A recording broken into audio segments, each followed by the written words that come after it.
नमस्कार, मी किरण आणि माझ्या किरण's रसोईमध्ये आपले पुन्हा एकदा मनापासून स्वागत आहे. आज आपण बनवणार आहोत अगदी साधी, झटपट आणि खमंग अशी सुक्या मटारची कांद्याची उसळ. यामध्ये टोमॅटो किंवा हिरव्या मिरच्या अजिबात वापरणार नाही. सर्वप्रथम सुके मटार रात्रभर पाण्यात भिजत ठेवून घ्या. सकाळी मटार स्वच्छ धुवून कुकरमध्ये थोडे मीठ आणि पाणी घालून मटार मऊ होईपर्यंत शिजवून घ्या. आता इथे आपण 2 कांदे बारीक चिरून घेतले आहेत. त्याचबरोबर 1 मूठभर कोथिंबीर, आलं आणि लसूण घेऊन त्याची बारीक पेस्ट करून घेतली आहे. आता एका कढईमध्ये 2 चमचे तेल गरम करून त्यात मोहरी, जिरे आणि चिमूटभर हिंग घालूया. फोडणी छान तडतडली की त्यात 2 बारीक चिरलेले कांदे घालून कांदा छान सोनेरी रंगाचा होईपर्यंत परतून घेऊया.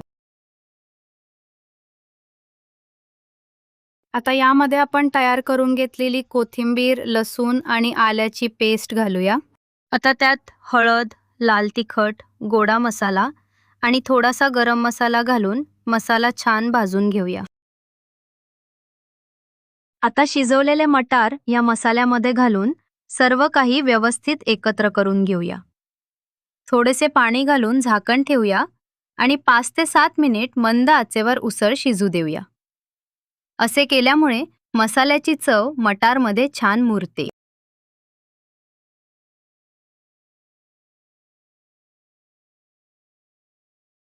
शेवटी वरून थोडी बारीक चिरलेली कोथिंबीर घाला. तर तयार आहे आपली अतिशय चविष्ट आणि खमंग सुक्या मटारची कांद्याची उसळ. ही उसळ तुम्ही पोळी, भाकरी, चपाती किंवा पावासोबत सर्व्ह करू शकता. रेसिपी आवडली असेल तर व्हिडिओला लाईक करा, शेअर करा आणि किरण's रसोईला सबस्क्राईब करायला विसरू नका. पुन्हा भेटूया एका नवीन आणि स्वादिष्ट रेसिपीसोबत. धन्यवाद.